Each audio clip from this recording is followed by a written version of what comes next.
Siam Kumar hidagi hek kumthabaga chensinduna mama amasung mapabungbu punna konduna kapchai makhung soktuna khurumi ngamnamak sang manungda changduna pothakre hidagi pot laukhalure aduga palem aduna thaumai sukhatuna mayamgi jananaba araiba thong thakpa hokre thaumai hek ngalakpada urai Siam Kumar magi palem panthau onthokna wana khanglamle fazaba fi selamdre palem gi kokta kokset nungsana kahalaba maithong isingna chahatlaba khongkhut amonba yaudraba unsa pumnamakdu uraga Siam Kumar yengba ngamlaktre pumnamak masunglangi side khakna hinglibani ko khalubada mathamoi nung olai mama leibaki damak punsi kaya asumna khanglibani ko khalubada mathamoi jetpa helaklami kamasadu ngasidi mahausa na tre amukta nokpa tadabadu minok macha amadi ure palem panthauna taba oiri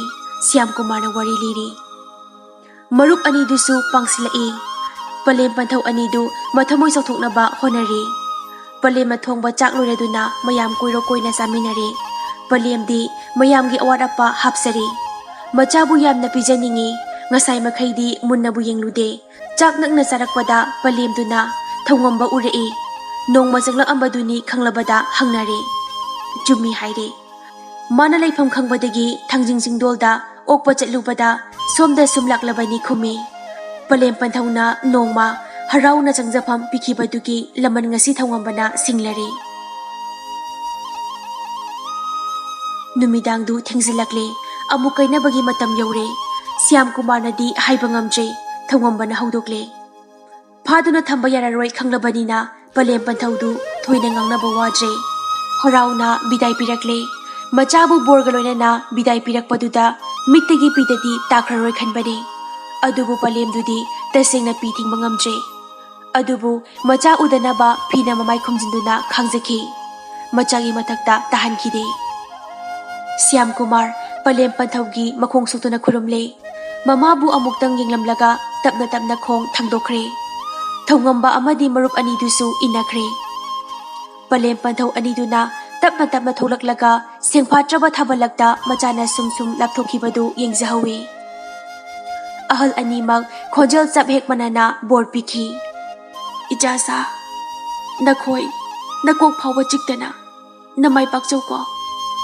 khonjel du tapna sandokhi liri humba loktak konba maliana magi pumna makta nong hek ngan baga ahal ani du ngandana imphal maikeida hi hongatkre pot kari su pukhidre macha laklabanina nongmata oirabasu machana pothapam oijarasanu khallamale sangdu palemdudi nau hotna fana sangna hanna yenglai sangduna tumpakta duna tumina lehaubadu palemduna onthokna nungaijade horendagi mapu leitraba sang lai thaumai thanbidrabi phunganat mai haubidrabi laining thauduk thabidrabi ihang hangauraba sang oihorani khalubada palemdu nungaite adubu palemgi aroiba mityeng tharakwa matamduda labna urai lamgi chekla ani khakti sang adugi mathakta tonghore labna jiba ani duda sinaramlaga palemdu adum mamai awang ona nau hotkre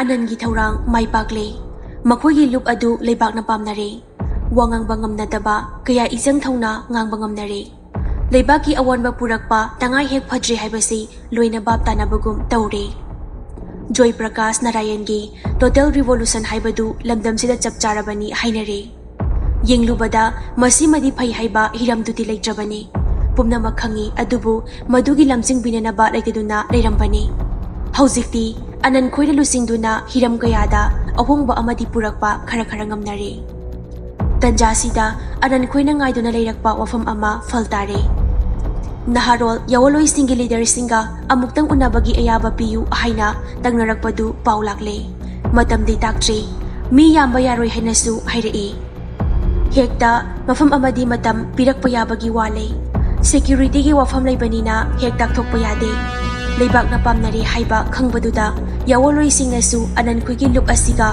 amuktang wari sabase yarakpani anan sem sabaloire magi khongsat yamalui Captain Danabirna mabu unanaba hek lakpanina mahak mangbalui aduna Kamlada kupna sinarami. Adugi sumathakta State Vigilance nasu makhogi chathogasin kupna yengduna leiribani. Anana chingba miyoi marigi team ama satanthokre.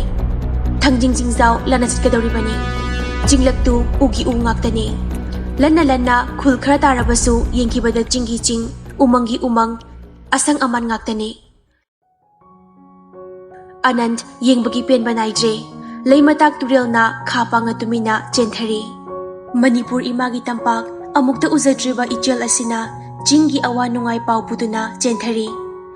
Liklai machu malaba magi ising maraktuda Loktak project ki turel phaurakpa murangna ba Loktak ki ising na machu sanglari. Tampaklam gi ipau hangna ichel anidu kinaduna chenthakri samudra tamna. Jingmaidana ujau kayagi phairada khungame lei kuak lei yirum lei haina humna adum masalami. Leirang binaba leitraba leirang singdugi leinam jingjau konba maliana yeli maikei thungna. Mayamdu yengbada anandi chatpadu sungwa hegwa khije khali karibu walibage ima Manipur phaseidako. Asuk santi leikraba lamdamse tatana thugai biri achikwa nungoi makholna. Wari saduna chatpana lamhang ama yaure naha ani ngaiduna leirami makhoi aniduna lamjingduna amuk chatpana sanjada thunglari game amada. Game ama oibagi niyam chapsana ngai nungsa mangal phaudraba urakduda ingna chikna leiriba game ni. Thaksi khasi fajana leinei sentry kayana fajana ngakli. Janglakpa mi khudingmak ningthina check tawraga thajeli. Ananna heksanglakpada ure game adu asuki matik nali maikei marimak ningthina upakna khaba ka mayam mathak ina kupayum mayaida achoba hol maikei khuding longa chaliba ananba lambi machasing phibanda sunu taiba nung machasing gi leiteng chak thongpham punna chak sapham amata wache sitpaga nanbaga mi chahum samri leiba yaba game adu awatpa mata hek ude sifai game na kari su helaroi. Anand pumnamakdu uraga hanbu haninglaktre mana mitpham hek hongba yakhijribase panglap-laptana chaithariba ising chaibidubuni. Phutchani rom chaithakri ngorok-oba isingduna ubadada ingba phauraba aduna manaka changsilurabadi karam thoklamgani anan yengli. Saithabinaba watpagi wata mangaire ising chaibidugi iraukol lapna dum tari maraktuda kokilgi chingharigi tamnagi uchek wayagi nungsiraba khonjal mayam aduna arakpa khudingmak taramna okle. Thunglariba team adu hana sinduna thanamba ka amada pothahankre numidang pung 3 chapchana wakhana bahogani khangalakle.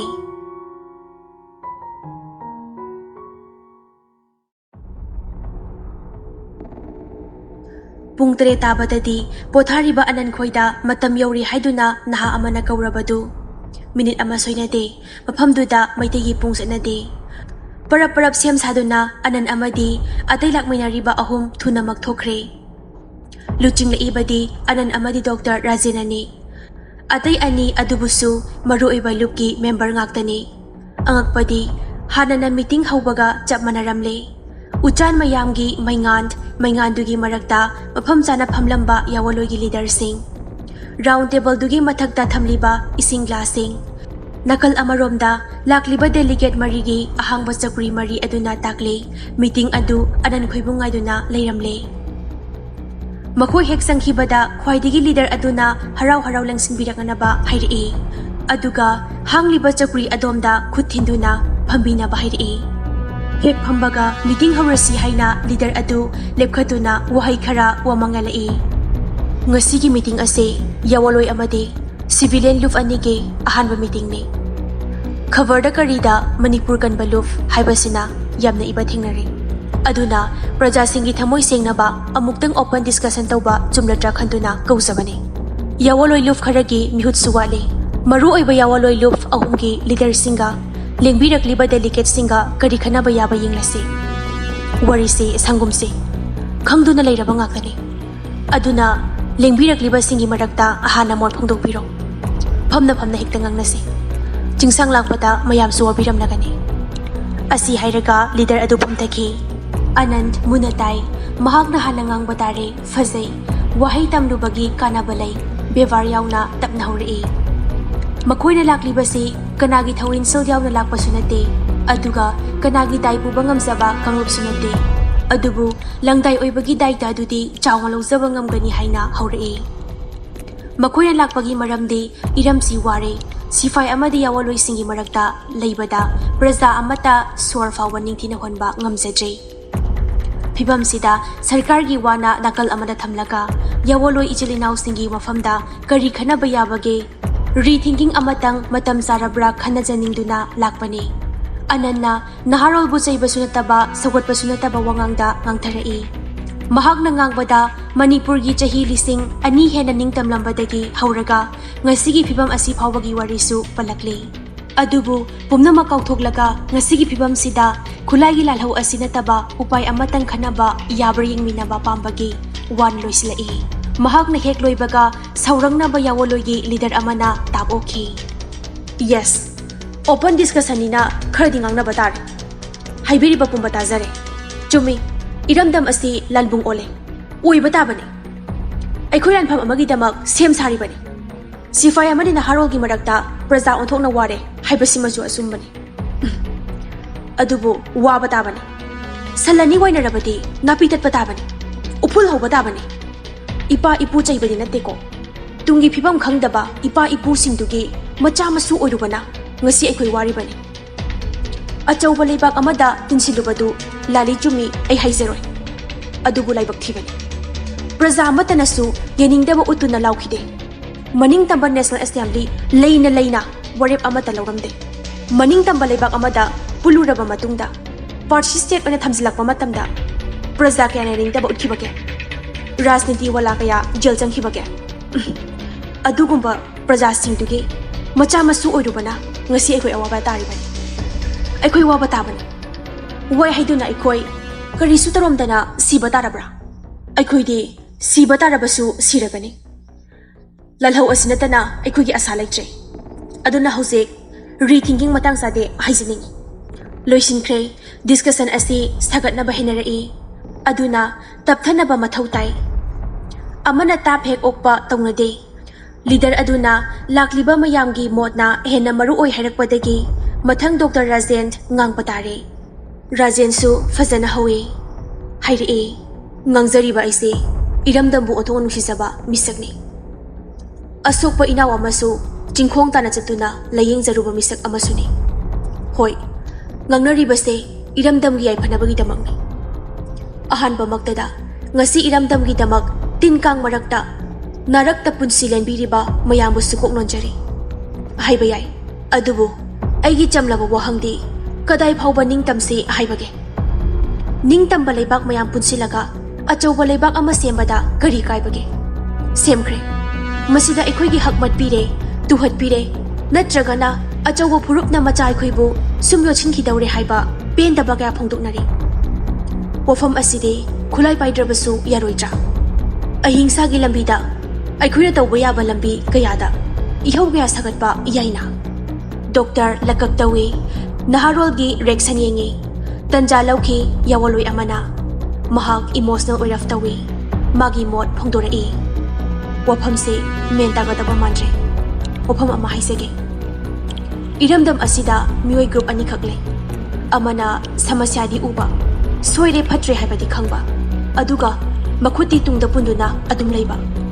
Masa masagi interest sobje makai tumina leiba group ama. Makhoiduni leibaki wakanana khangani. Manipur mangkhibada aigi kari mangani. Khanglabasu urabasu lauruba yaba nate. Mina maraina lauzarakani khaliba. Aduga group amana matam asi thindakre haiduna thawaina pontha oduna iramdamgi damak sibakidana thoklakliba. Waroisinda adum tarai ngasi thorakliba naharol yawaloi pumnamak anisuba group asini. Makhoidi minute ama panthaba pamjre. Mathamoida maigi ching amamampure. Isagi hak tanbada nigadaba nate. Khulai paiba asinatana karisu upai leite. Masida rethinking darkar leitre. Meeting adu ahing thengla phawa sathaki. Thuna loisi haibadu yadre. Mod amagi mathangda ama. Ngangnariba pumba loina chumnai. ꯆꯃꯝꯅꯅ ꯊꯝꯂꯝꯕ ꯏꯔꯝꯗꯝꯒꯤ ꯏꯇꯤꯍꯥꯁ ꯑꯗꯨꯝ ꯆꯃꯝꯅꯅ ꯂꯩꯈꯤꯕ ꯇꯥꯔꯦ. ꯃꯇꯝꯅ ꯄꯨꯔꯛꯀꯗꯕ ꯉꯥꯏꯕ ꯇꯥꯔꯦ.